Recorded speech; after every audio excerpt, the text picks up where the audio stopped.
안녕하세요. 저는 딸아이 하나를 홀로 키우고 있는 30대 후반의 평범한 직장인입니다. 얼마 전까지만 해도 제가 사연글을 쓰게 될 줄은 상상도 못했는데 이렇게 사연을 작성하고 있으니 신기한 기분입니다. 결혼을 하신 분들은 아시겠지만 전혀 다른 환경에서 자란 두 사람이 만나서 결혼하고 나서 아무 탈 없이 지낸다는 것은 무척 힘든 일입니다. 서로의 양보와 배려가 없다면 즐거운 일보다 싸울 일이 더 많다는 것도요. 저는 제 결혼 생활에 그런 진흙탕 싸움이 있을 거라고는 생각을 못 해봤어요. 물론 상대방에게도 진흙을 퍼부어 주었지만요. 오늘은 그런 저의 이혼 이야기를 해볼까 합니다. 저와 남편은 아르바이트를 하며 만난 사이였어요. 대학을 다닐 때 부모님 선물을 사거나 돈이 필요한 일들이 있을 때마다 저는 단기 아르바이트를 하곤 했어요. 남편과는 그 아르바이트를 하며 만났어요. 그 사람은 참 착한 사람이었어요. 함께 일하는데 저를 많이 도와줬거든요. 제가 감기에 걸려 힘들 때는 그 사람이 저 대신 일을 많이 해주기도 했고 눈치를 보며 쉴 수 있도록 도와주기도 했어요. 비록 제 취향의 남자는 아니었지만 점점 그 정성스러운 모습에 마음을 열게 되었습니다. 그 사람이 저에게 잘해준 이유는 제가 연약해 보여서였다고 하더군요. 솔직히 외모만 보면 충분히 연약한 것처럼 착각할 수 있는 외모였죠. 그렇지만 실제로는 그렇게 연약한 사람은 아니었어요. 제 앞가림 정보는 충분히 할 수 있을 만큼 튼튼한 사람이었죠. 그 사람을 만났을 때는 낯을 가려서 그렇게 약해 보인 것 뿐이었어요. 어떻게 보면 착각이 겹쳐 일어난 사랑이었죠. 그래도 좋았어요. 서로 잘 맞았고 배려도 충분했고 무엇보다 말이 잘 통했으니까요. 저와 그 사람의 연애는 순조로운 듯 보였지만 딱히 그렇지는 않았어요. 서로 취업 전선에 뛰어들면서 바빠지기 시작하니 소홀해지더군요. 그렇게 저희는 점점 대화를 하지 않게 되고 연락을 하지 않게 되었죠. 그러나 취업에 성공하니 가장 먼저 생각나는 건 그 사람이었어요. 그때야 그런 생각을 했죠. 내가 이 사람을 참 좋아하는구나 하고요. 그리고 그 생각은 그 사람도 마찬가지였던 것 같았어요. 취업한 날 제게 연락이 왔었거든요. 그렇게 다시 이어진 우리는 결국 결혼까지 성공하게 됐어요. 이때까지만 해도 이별의 위기조차 이겨낸 우리라면 아무리 힘든 일이 벌어져도 함께 이겨낼 수 있을 거라 생각했어요. 그 모든 게 착각이었다는 것도 모르고 말이죠. 취업에 성공한 다음 해에 우리는 상견례를 하게 됐어요. 시댁에서 제 얼굴을 보고 싶다고 했고 그렇게 방문했다가 나를 잡자는 이야기까지 나오게 된 거였어요. 시모는 제가 다니는 회사가 대기업이라 그런지 마음에 들었던 모양이었어요. 그러더니 결혼은 언제 할 거냐고 물었죠. 솔직히 저는 이 사람을 좋아한다고 생각했지만 구체적으로 결혼까지 생각하고 있던 건 아니었어요. 그럴 수밖에 없었죠. 취업한 지 얼마 되지도 않았으니 일하는데 온 신경을 쏟고 있었으니까요. 그런데 시모는 아예 다른 생각을 하고 있더라고요. 조금이라도 어릴 때 결혼해야 애가 건강하지 않겠냐고 하더군요. 솔직히 처음에 듣고는 당황스러운 말이었어요. 하지만 나쁜 의도로 하신 말씀은 아니니 그렇겠네요 하고 단순하게 답하고 말았어요. 그런데 그 뒤로 남편은 결혼 이야기를 계속 꺼내기 시작했습니다. 만약 남편의 그런 모습이 싫고 부담스러웠다면 거절을 했을 거예요. 하지만 그러기엔 그 사람과의 인연이 저에게는 소중했고 저도 이 사람과 헤어지고 싶지 않았으니까요. 어떻게 보면 선택지 위에 놓여 있었던 것 같아요. 이 사람과 함께 있기 위해 결혼을 하느냐, 결혼을 하지 않고 이 사람을 놓아줘야 하느냐. 저는 당연히 결혼을 하기로 원했죠. 결국 남들보다는 조금 이른 결혼을 하게 되었어요. 신혼생활은 즐거웠고 그때는 시모도 저희에게 무척 잘해줬어요. 그런 저에게 먹구름이 드리운 것은 아이를 낳고 난 뒤였어요. 태어난 것은 예쁜 딸이었죠.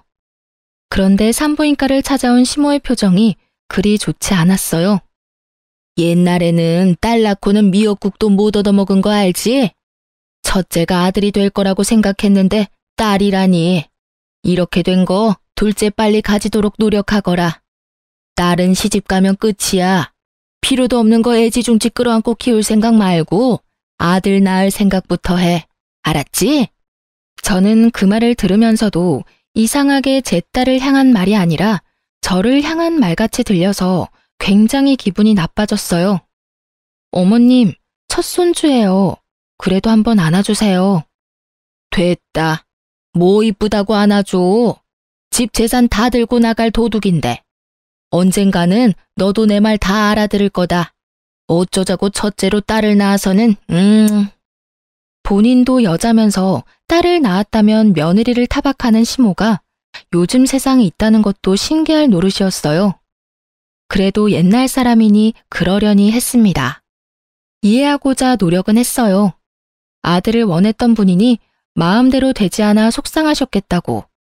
그렇게 좋게 생각하고 넘기려 했지만 그 뒤에도 시모는 손녀에 대한 거부감을 숨기지 않았어요. 그리고 그것은 고스란히 저에게 스트레스가 되어 돌아왔어요. 그리고 그 와중에 저는 집으로 날아온 남편의 카드 내역을 보고 깜짝 놀랐어요. 무려 1,000만 원에 가까운 카드론을 받아 쓴 내역이 있었거든요. 저는 너무 놀라 그날 저녁 집에 돌아온 남편에게 따졌어요. 도대체 이게 뭐야? 무슨 카드론을 이렇게 썼어? 800만 원? 도대체 당신이 그만한 돈이 왜 필요한데? 혹시 당신 두 집 살림 차렸니? 제가 카드 내역서 종이를 흔들며 추궁하자 남편 얼굴에 땀이 나며 사색이 되더군요. 그게 돈이 좀 필요했어. 그러니까 뭘 하는데 이렇게 돈이 필요한데. 말해봐. 당신 나한테 속이는 거 있어? 설마 혹시 당신도 코인해? 코인. 주변에서 해보라고 하는데 모아놓은 돈이 없어서 그걸로 시작한 거야. 미안해 여보. 자기 미쳤어? 빚을 내서 코인을 하면 어떡해. 주식이나 코인은 여윳돈이 있을 때나 하는 거야. 그러다가 완전 쪽박 찬다고. 도대체 무슨 생각으로 이런 짓을 한 거야? 미안해 여보. 돈 좀 벌면 우리 애들이랑 집에 도움이 될 것 같아서 그런 건데. 의도가 나쁜 건 아니었지만 방법이 나빴습니다. 차라리 자기가 저축한 돈으로 했다면 이렇게까지 화가 나지도 않았을 거예요. 이거 하나뿐이야? 다른 것도 다 가져와 봐. 빨리. 제 말에도 어물쩍거리며 보여주기 싫어하던 남편을 보니 감이 딱 왔습니다. 다른 데서도 빌렸구나 하고 말이죠. 저는 분노를 감추지 못하고 꽥 소리를 질렀죠. 폰 당장 열어. 결국 핸드폰을 열어 카드회사 앱에 일일이 다 들어갔어요. 그리고 확인해보니 이미 2군데서 돈을 또 빌렸더라고요. 2군데는 주거래 카드라서 우편물이 집으로 오지 않게 되어 있었고, 이번에 우편물을 우연히 발견하게 된 건 우편물을 집으로 보내도록 잘못 체크해서 온 거였어요. 우연이 아니었으면 발견하지도 못했을 일에 저는 흥분해서 말했어요. 지금 내가 보는 게 맞아? 어떻게 3군데서 돈을 3,000만 원 가까이 빌릴 수가 있어. 그것도 코인을 하려고. 아무리 돈을 많이 벌어도 갚아야 될 돈이야. 당신 도대체 어쩌려고 이런 짓을 한 거야? 저는 부들부들 떨리는 몸으로 남편을 쳐다보며 화냈어요. 노발대발이라는 말 그대로 온몸으로 화를 냈죠. 여보, 미안해. 한 번만 용서해줘. 앞으로는 절대로 이런 짓 안 할게, 응? 당신이 원하면 각서까지 쓸 테니까 제발 한 번만 봐줘. 아, 당신 이거 어떻게 다 갚을 생각이었어? 각서 쓴다고 무슨 일이 해결되는데? 이미 빌린 돈이 각서 쓴다고 돌아와? 그럼 어떻게 해야 할까? 난감한 듯 저를 보며 묻는 남편을 보니 화가 머리 끝까지 났어요. 그걸 왜 저한테 묻나요? 자기가 알아서 해야 하는데. 월급 명세서 앞으로 무조건 나한테 줘. 그리고 월급 통장도. 여보, 그치만 나도 돈을 써야 할 때도 있고. 쓸 때는 나한테 이야기하면 되잖아. 내가 돈 안 준대? 당신 카드빚하고 필요한 몇 가지 돈 나가는 거 확인하고 나머지는 생활비랑 용돈으로 나눠서 당신한테 줄 거야. 그거 가지고도 모자라면 나한테 이야기해. 그럼 확인해보고 줄 테니까. 남편은 제 말에 뭔가 대꾸하고 싶은 모양이었지만 결국 아무 말 없이 통장을 줬습니다. 제가 남편 카드나 통장을 관리한 이후부터 남편은 더 이상 카드론이나 대출은 받지 않았습니다. 코인을 하는 것 같지도 않아 보였고요. 그러나 그 뒤로도 통장에는 30만 원 정도가 현금으로 빠졌습니다. 솔직히 그럴 때마다 의심이 갔어요. 또 코인을 하나 싶어서요. 혹시 당신 아직도 코인해? 아님 주식? 절대 아니야. 내가 당신한테 그런 거 안 하겠다고 맹세했잖아. 그런데 왜 또 돈이 비어? 이상하잖아.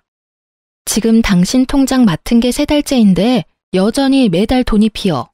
그걸로 대체 뭘 하는 건데?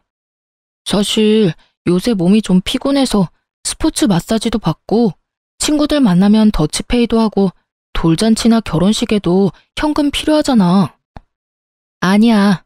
당신 지금 좀 이상하긴 해. 월급 나오는 날 맞춰서 그 돈을 빼가는데 제가 의문을 제기하며 화를 내려는데 도중에 남편 전화기가 울리더군요. 슬쩍 보니 시모 전화였습니다.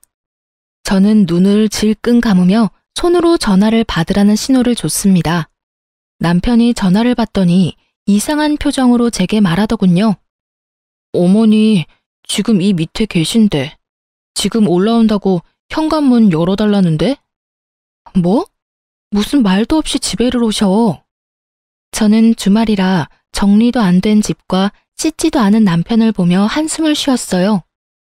말도 없이 아들 집을 찾는 시모의 행차에는 그에 걸맞는 이유가 있는 법이죠.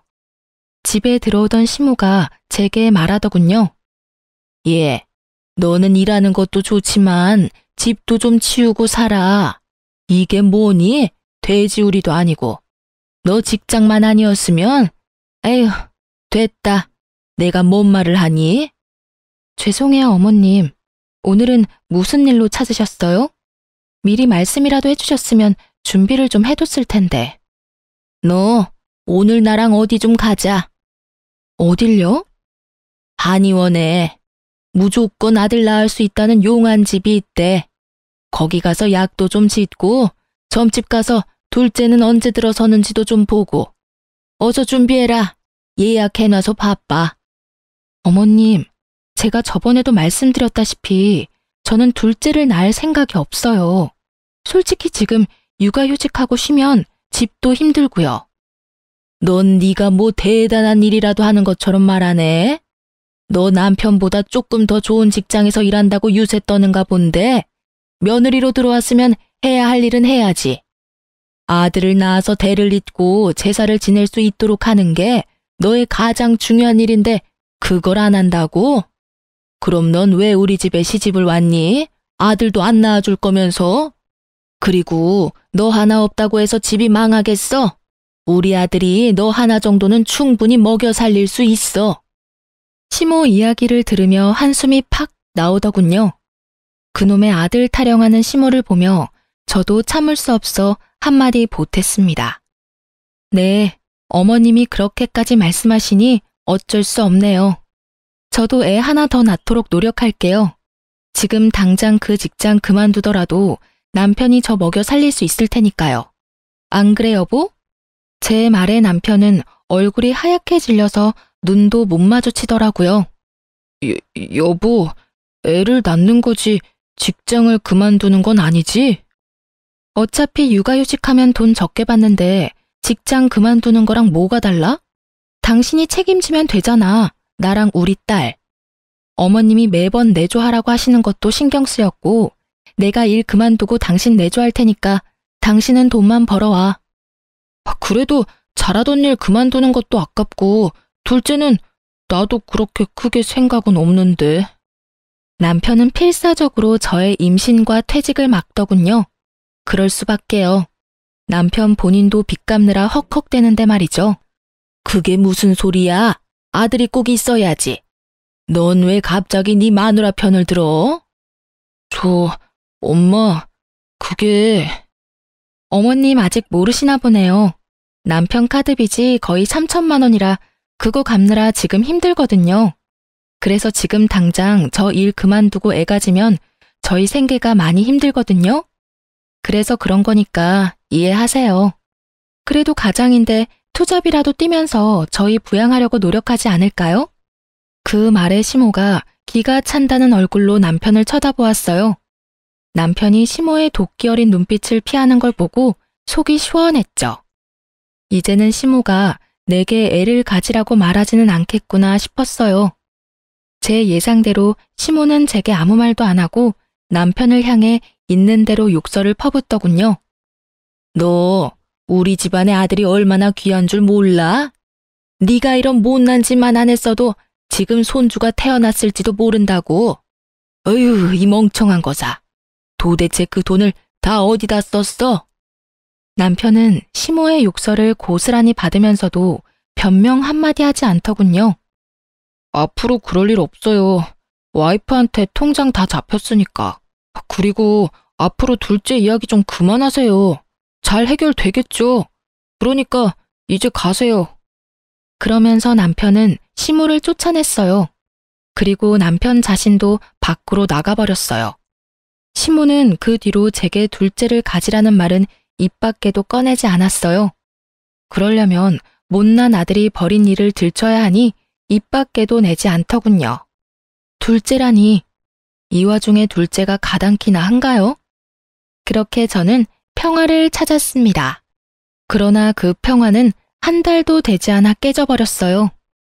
하루는 시모가 저를 시댁으로 불렀어요. 줄 게 있으니 오라는 말에 시댁으로 향했어요. 시모가 준비한 것은 한약이었습니다. 저번에 말한 그 한의원에 가서 지어온 것이었어요. 시모는 그 뒤로 애를 가지라는 말을 한 번도 꺼내지 않았는데 그 약을 준비하고 저를 기다리고 있더군요. 그러면서 그러더군요. 아들이 진 빚은 내가 갚아주마. 그러니 너는 마음 놓고 애 가질 준비나 해. 이거 먹으면 금방 아들 들어선다고 하더라. 언제까지 딸내미 하나 보면서 살 거야? 든든한 아들이 있어야 해. 내가 저번에 점집도 가서 너한테 아들이 있는지 확인했는데 있다더라. 아무렴? 있고 말고. 그러니 이거 먹고 얼른 둘째나 가져. 시모는 포기하지 않았더라고요. 그 돈을 대신 갚아주는 한이 있더라도 둘째, 아니 아들을 보겠다는 확고한 의지가 느껴졌어요. 그런데 그때 시댁벨이 울리더군요. 문을 열어보니 남편과 웬 여자, 그리고 어린 남자아이였어요. 그때부터 저에게 지옥이 펼쳐졌어요. 그 여자가 저를 밀고 안으로 들어오더니 앉아서 엉엉 우는 게 아니겠어요? 웬 미친 여자인가 싶었는데 남편도 그 여자 뒤를 따라가더니 시모 앞에 가지런히 앉는 겁니다. 여보, 당신 뭐해? 이 여자는 누구야? 그게... 누구긴 이 남자 아들 낳아준 여자지. 그 말에 저도 놀랐지만 시모 눈이 더 동그래지는 걸 봤어요. 아들이라면 눈 돌아가는 시모 앞에서 그 여자는 더 크게 화를 내며 제게 말하더군요. 당신이 어떻게 이럴 수가 있어? 사람을 얼마나 닥달을 했으면 돈 한 푼을 편하게 못 써? 그것 때문에 어린 아들이랑 내가 얼마나 고생을 했는지 알기나 해? 이 여자가 정신이 나갔나? 여기가 어딘지 알고 와서 지금 이 난리야. 저는 이 상황이 금방 이해가 가지 않았어요. 이 여자가 자기 입으로 지금 우리 남편 상간녀라고 말하는 것이 제가 듣고 있는 게 맞나 싶었어요. 어떤 상간녀가 시댁에 쳐들어와서 이 난리를 쳐요? 그런데 이 여자는 아주 뻔뻔하더군요. 시모 앞에서 제게 삿대질을 해가며 난리를 쳤습니다. 그럼 내가 난리치게 안 생겼어? 당신이 뭔데 이 남자 월급 통장을 쥐고 있어? 당신이 돈 못 쓰게 하는 바람에 이 사람한테 의지할 수밖에 없는 나랑 우리 불쌍한 아들은 이대로 길거리에 나앉게 생겼다고. 지금 너 상간녀라고 자랑하러 왔어? 아님 얼마나 불쌍한지 자랑하러 왔니? 그것도 아니면 이 남자 통장을 못 갚게 돼서 열받아서 화내러 왔어? 당신, 당장 이거 설명해. 무슨 일이 벌어진 건지 당장 설명하라고. 왜 내가 여기서 이딴 말 듣고 있어야 하는데? 저는 이 정신없는 와중에 남편을 불렀습니다. 짐작은 가는데 제대로 된 설명이 필요했어요. 그리고 추궁할 상대도 필요했죠.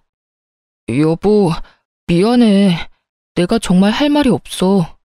나 이 사람이랑 작년 동창회에서 만났고 우리 사이에 애까지 태어났어. 그래서 급하게 돈을 빌려 쓴 거고. 애가 생기니까 돈이 많이 들더라고. 그래서 두 집 살림을 차렸다. 그거야? 당신 미쳤어? 나랑 우리 딸을 놔두고 불륜?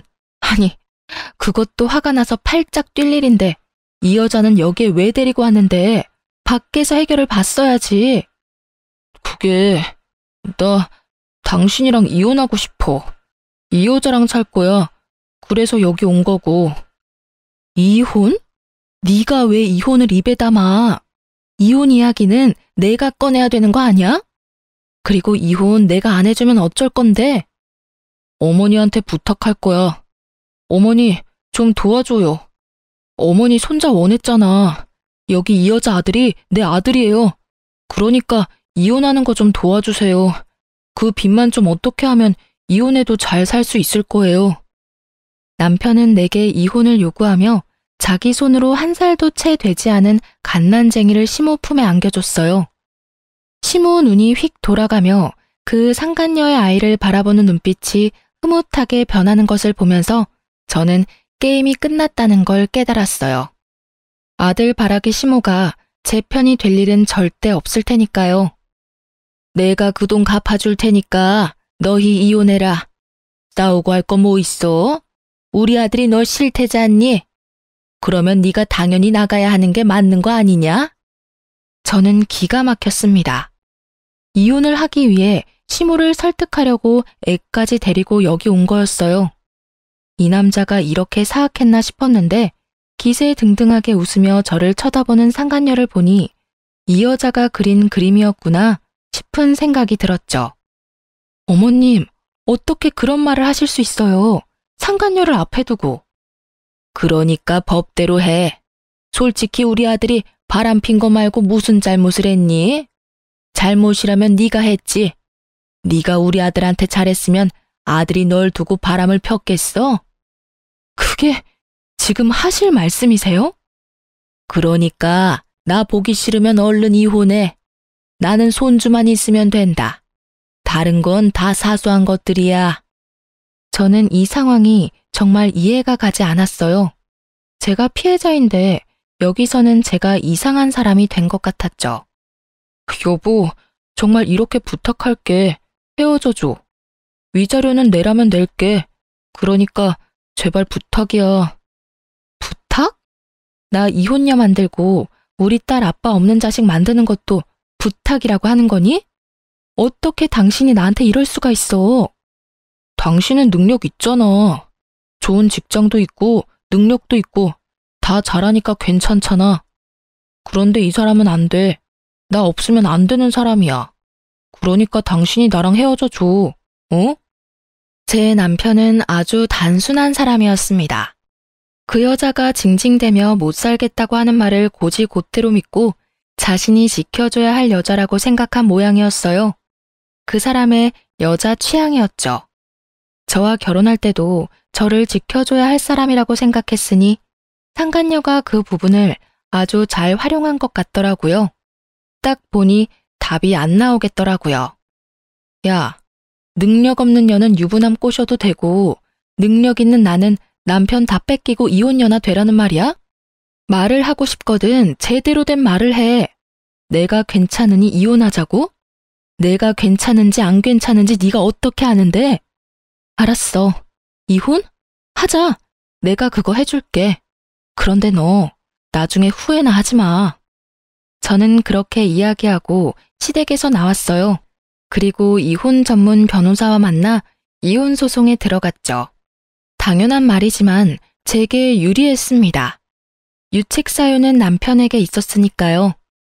그렇게 두 사람에게 위자료 받고 아이 양육권과 친권까지 받으며 결혼 생활에 종지부를 찍었습니다. 하지만 이 분한 마음은 어떻게 되지 않더군요. 그런데 의외의 곳에서 남편에게 복수할 일이 생겼습니다. 한 남자가 저를 찾아왔어요. 왜소하고 마른 남자였는데 저희 집에 와서는 전 남편을 찾더라고요. 그리고 그 사람이 가져온 종이 한 장을 보고 저는 경악을 금치 못했어요. 그리고 그 길로 그 남자를 데리고 전 남편의 결혼식장으로 달려갔죠. 그 사람이 저를 찾아온 그날이 전 남편과 상간녀의 결혼식 날이었거든요.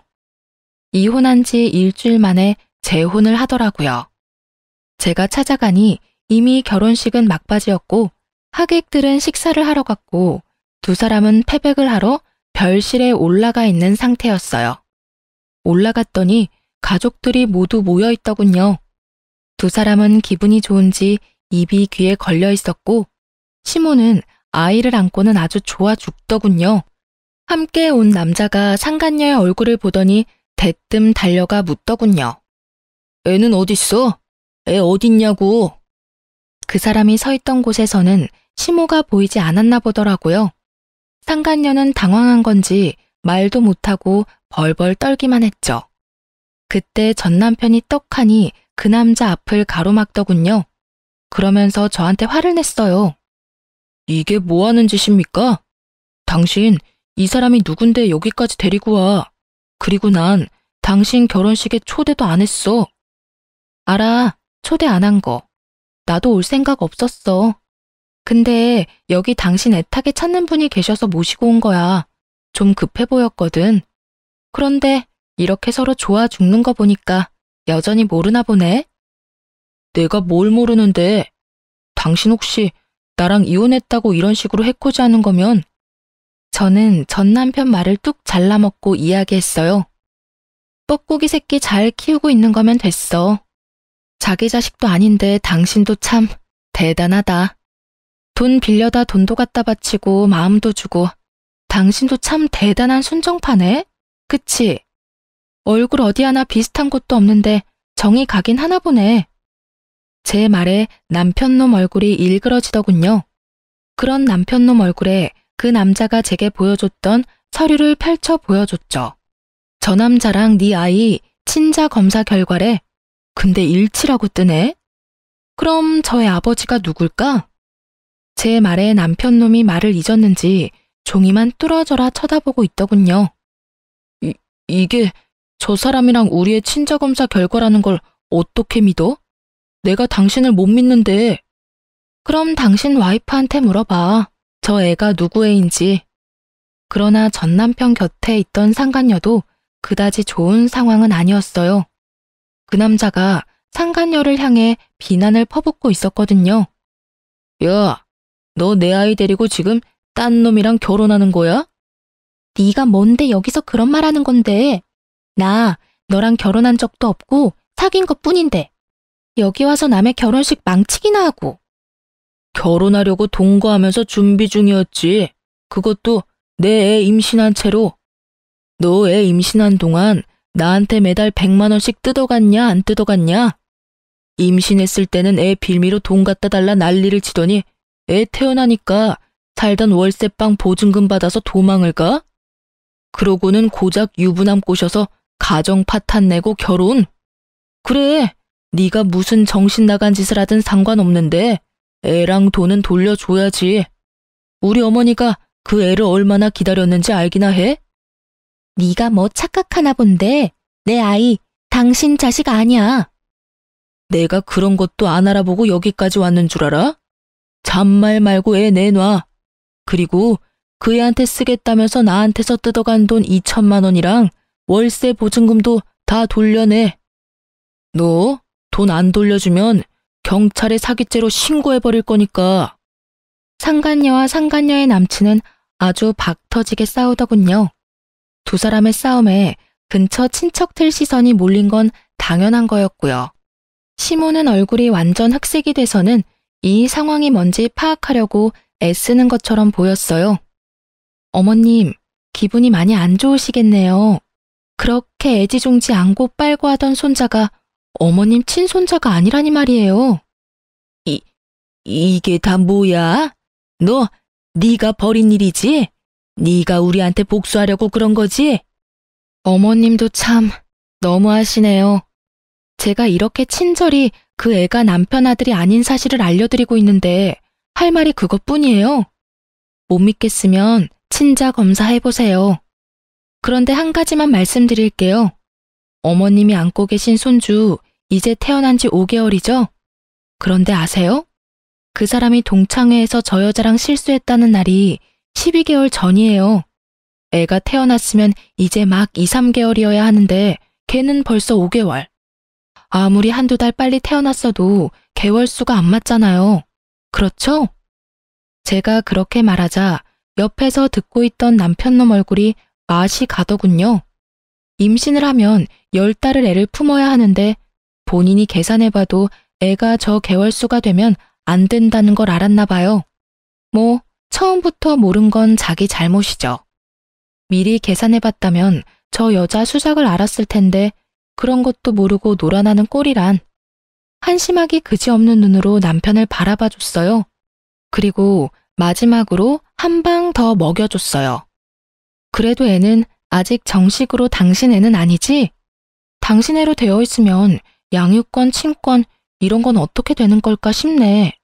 솔직히 나는 그쪽이 더 걱정돼서. 우리 딸 양육비도 당신이 줘야 하는데 겹쳐서 우리 애한테 올 것까지 문제 생기면 안 되잖아. 저의 그 말에 그제야 그 사실을 깨달았는지 전 남편이 상간녀에게 다가가 큰 소리로 퍼붓더군요. 야, 너 저 말 다 사실이야? 우리 애가 사실은 내 애가 아니었던 거냐고. 무슨 소리야. 당신 애가 맞아. 저놈이 나랑 헤어지고 열받아서 깽판 치려고 여기 온 거야. 나 한 번만 믿어줘. 응? 그러면 지금 당장 친자 검사해도 상관없지? 그건 당신 설마 진짜로 나 못 믿는 거야? 지금 상황을 좀 보라고. 이 상황에 널 믿는 게 더 어려운 거 아니야? 그리고 저 남자한테서도 돈 받았다며. 나한테서도 돈 받아갔잖아. 두 사람 싸우는 모습 보니 어찌나 통쾌하던지요. 거기다 시모 뒷목 잡고 쓰러지는 꼴 보니 정말 가슴에 꽉 막혔던 돌덩이 하나가 쑥 빠져나가는 느낌이었어요. 알고 보니 두 사람은 이미 저와 전 남편이 이혼한 다음날 혼인신고까지 하고 아이도 자기 아들로 이미 인지신고했더라고요. 뭐가 그리 급한 건지. 그게 아니라면 이것도 저 불려시 같은 상간녀가 시킨 일일지도 모르죠. 좋은 일 많이 해서 좋겠네. 빨대 꽂아서 양육비 쪽쪽 빨아먹으려는 여자한테 홀라당 넘어가서는. 그렇다고 내 딸 양육비 안 내면 양육비 강제 집행 신청해서 당신 회사 사람들이 다 알도록 만들 테니까 잘 처리해줘. 알았지? 전 남편은 제 말이 끝날 때마다 갈 곳 없는 분노를 상간녀에게 쏟아붓기 바빴습니다. 상간녀도 나쁜 짓 했지만 자기가 한 짓은 더 나쁜 짓인 걸 모르고 오로지 남 탓이나 하고 있으니 상간녀는 상간녀대로 두 남자의 추궁에 겨우 버티는 중이었죠. 다들 그만해. 도대체 이게 다 무슨 일이야? 이게 참말이야? 이 애가 내 손주가 아닌 게 진실이야? 어머님, 우리 애는 그 사람 애예요. 제가 낳은 아들인데 제가 모르겠어요? 거짓말 좀 그만해. 애랑 내가 친자일치라고 나오는데 왜 자꾸 거짓말을 해? 네 속셈 내가 모를 줄 알아? 너 애 하나로 이쪽 저쪽 돈 뜯어내려고 그런 거잖아. 남자가 종이를 흔들며 답답하다는 듯 말하고 시모는 그 종이 보더니 며느리인 상간녀에게 말하더군요. 지금 당장 검사하러 가자. 검사하고 애가 내 핏줄이 아니면 그때는 너 죽고 나 죽는 거야. 알겠니? 어머님, 꼭 그렇게까지 하셔야겠어요? 그거 하시는 순간 저희 모자랑 연 끊는 거예요. 너 지금 나 협박하니? 너 지금 여기 친척들 다 와 있는 곳에서 이런 일 벌어진 걸 어떻게 수습할 건데?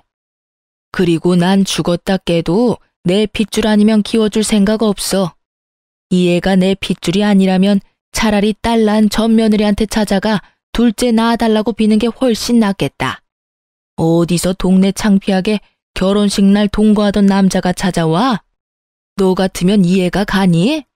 연을 끊던 말던 상관없는데 끊게 되면 책임질 각오는 돼 있지? 네가 나한테 받아간 돈이 5천이다. 그거 다 개워내고 멀쩡한 우리 아들 부부 사이 파토낸 것도 책임져.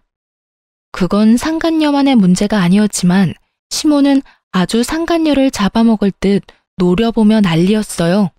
서슬퍼런 시모 모습에 상간녀는 부들부들 떨더라고요. 무서운 건지 분한 건지는 모르겠지만요. 그리고 주변 친척들이 수군거리는 소리가 다 들렸어요. 아이고, 이를 어째? 손자 생겼다며 좋아 죽던 사람인데 애가 친손자가 아니면. 어쩐지 번갯불에 콩 볶아 먹듯 후다닥 처리한다 싶었어. 저 여자가 상간녀였던 거지? 세상에, 조강지처 내치면 천벌 받는다더니 옛말 틀린 게 하나도 없어. 친척들 이야기 들으며 저는 그 사람들을 다 놔두고 유유히 결혼식장에서 나왔어요. 정말 너무 유쾌한 하루였어요. 그날 아침에만 해도 최악의 하루라고 생각하고 있었는데 말이죠. 상간녀 전남친의 등장으로 일이 이렇게 될 줄이야. 전남편 친구 와이프로부터 전해 들은 말에 의하면 그 상간녀가 결국 친자 검사를 했는데 확실히 전남편 애가 아닌 걸로 나왔다고 해요. 그것 때문에 한바탕 총극도 펼쳐졌다고 하더군요. 여태껏 가져간 돈 달라는 전남편 말에 상간녀가 함께 살면서 갚겠다는 어이없는 말을 했다고 하더라고요. 전남편이 어이없어서 재혼 없던 일로 하자고 인연 끊자고 했다가 상간녀가 울고불고 매달리며 버리지만은 말라고 했다더군요. 게다가 상간녀는 전남편 회사 찾아와서 용서해 달라면서 그 앞에서 소리 지르고 난동을 피웠대요. 조용히 사라져도 모자랄 판에 회사에까지 와서 직원들 다 알도록 소란 피우는 바람에 전남편은 혼이 쏙 빠졌다고 하더군요. 여리여리한 여자를 지켜주고 싶었던 전남편은 결국 여리함을 가장한 꽃뱀에게 홀라당 다 뜯어먹히고 마음까지 뜯겨서 좌절했다고 하니 이래서 사람은 죄짓고는 못 살아요. 그렇게 두 사람이 결혼식 치르자마자 이혼한 이야기를 들었죠. 그 뒤로는 어떻게 된 건지 듣지 못했어요. 그렇게 저와 이 사람들의 악연은 모두 정리했어요. 남은 것이라고는 아이가 성인이 될 때까지 받아야 하는 양육비라고 생각했죠. 그렇지만 저도 이혼 후 쉽게만 지낸 건 아니에요.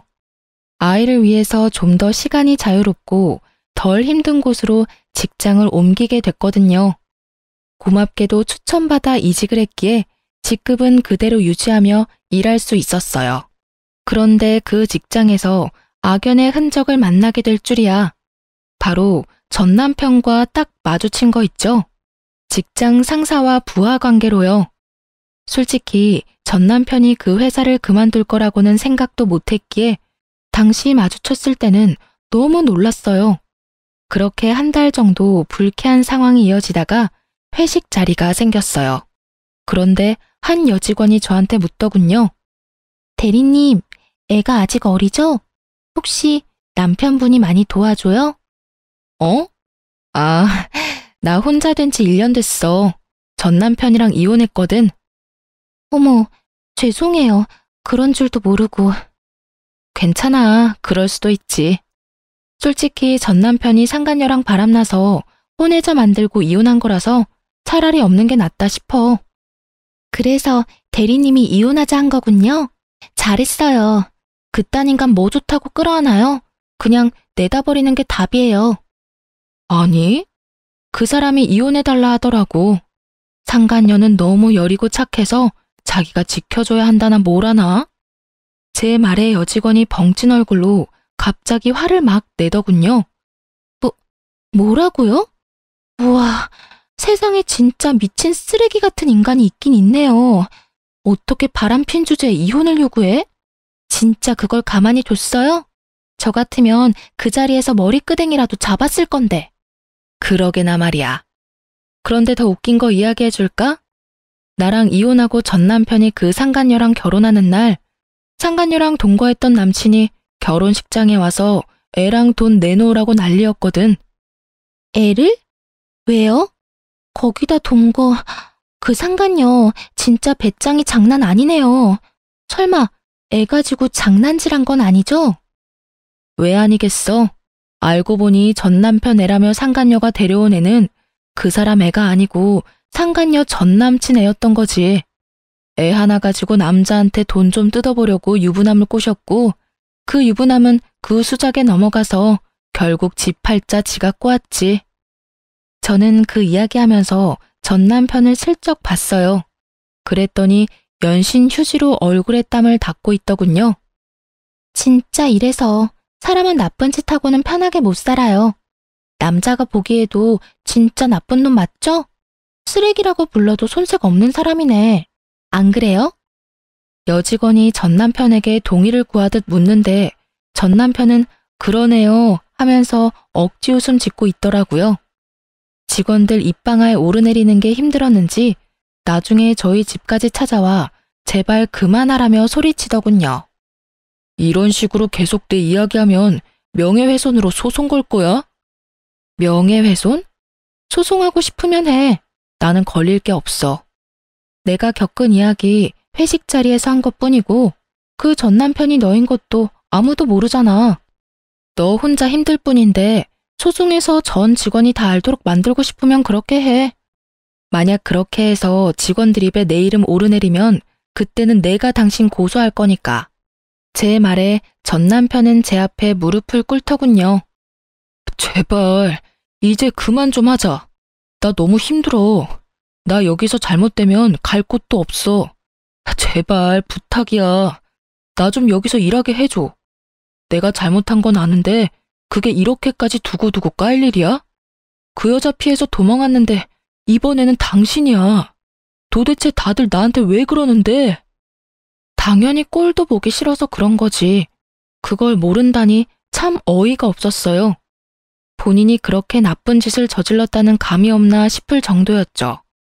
얼굴만 봐도 역겨워 짜증나는데 이 인간 얼굴 좀 안 보고 살았으면 좋겠다 싶은 생각을 하다가 정말로 좋은 생각이 하나 떠올랐어요.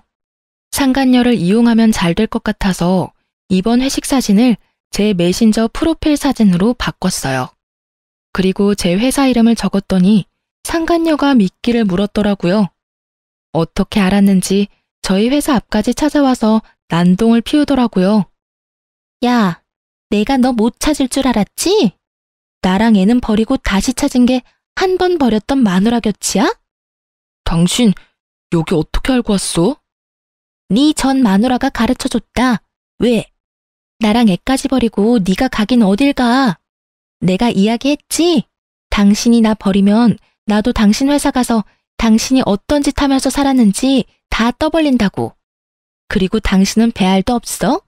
한 번 이혼한 마누라는 왜 찾아간 거야? 찾아간 게 아니라 우연이야. 여기 오니까 이 사람이 여기 와 있었던 거고. 그리고 여기서 이러지 마. 다른 데 가서 이야기하자고. 전 남편이 당황했는지 상간녀 팔을 잡고 회사 앞에서 벗어나려고 필사적으로 끌어당겼지만 상간녀는 꼼짝도 하지 않더군요. 내가 왜 다른 데 가야 해? 여기서 이야기하면 되잖아. 당신이 나랑 애 버리고 간 거 세상 사람들이 다 알도록 만들어줄 테니까. 그 애가 내 애가 아닌데 왜 여기 와서 이래? 진짜 애 아빠 찾아가서 말하라고. 우리 이미 이혼해서 남이야. 어떻게 애를 당신 아들로 들였다가 그렇게 내칠 수가 있어? 당신 나 사랑한다고 하지 않았어? 내 덕분에 당신 빚도 다 갚았는데 당신이 어떻게 나한테 이럴 수 있어? 당신 덕분이라고? 내가 지금 이 모양 이 꼴이 된 게 당신 덕분이긴 하지. 당신 때문에 멀쩡한 가정 내 손으로 찢어발기고 돈까지 빌려서 어머니에게 갚도록 만들었지. 그리고 전 회사에 와서 이 난리 피우는 바람에 거기 있지도 못하고 이직했는데 여기까지 쫓아와서 이러는 거야?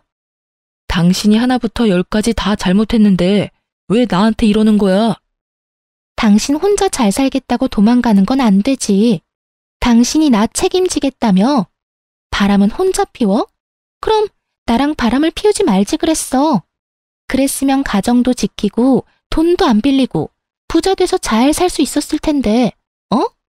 지가 잘못한 건 하나도 없고 남 탓만 하지? 이혼도 네 손으로 했지.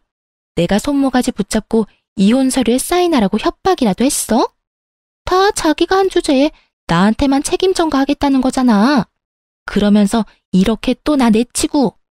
상간녀 이야기 들으며 속이 시원한 건 또 처음이었어요.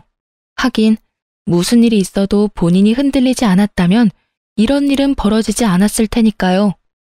그렇게 회사 앞을 한바탕 시끄럽게 만들고는 전 남편은 이직한 지 얼마 안 된 이 직장도 그만뒀어요. 얼굴 다 팔리고 쪽도 다 팔렸으니 더 다닐 엄두가 나지 않았던 모양이었어요. 그렇게 이 일까지 그만둔 전 남편은 결국 택배 상하차 일을 시작한다고 들었어요. 상간녀는 전 남편에게 명예훼손과 스토커로 소송 걸려서 열심히 법적으로 싸우고 있다고 하더군요. 둘이 붙어서 하하호호 즐겁게 사람 인생 하나 조져놓더니 결국엔 서로 나란히 저격하다가 날아간 거 보면 정이라는 게 아직은 살아있는 모양입니다. 저는 이직한 회사에서 이제 그 얼굴 볼 일 없게 돼서 너무 즐겁게 일하고 있어요. 저런 놈이라는 걸 왜 몰랐나 싶었지만 이제라도 손절해서 천만다행이에요. 잘못해서 다시 엮일 뻔한 악연의 고리도 이번 기회에 확실히 끊을 수 있어서 조금 안심했어요. 긴 글 읽어주셔서 감사합니다. 다음에는 좋은 소식으로 사연 쓸 수 있도록 열심히 살게요. 여러분, 오늘도 좋은 하루 되세요.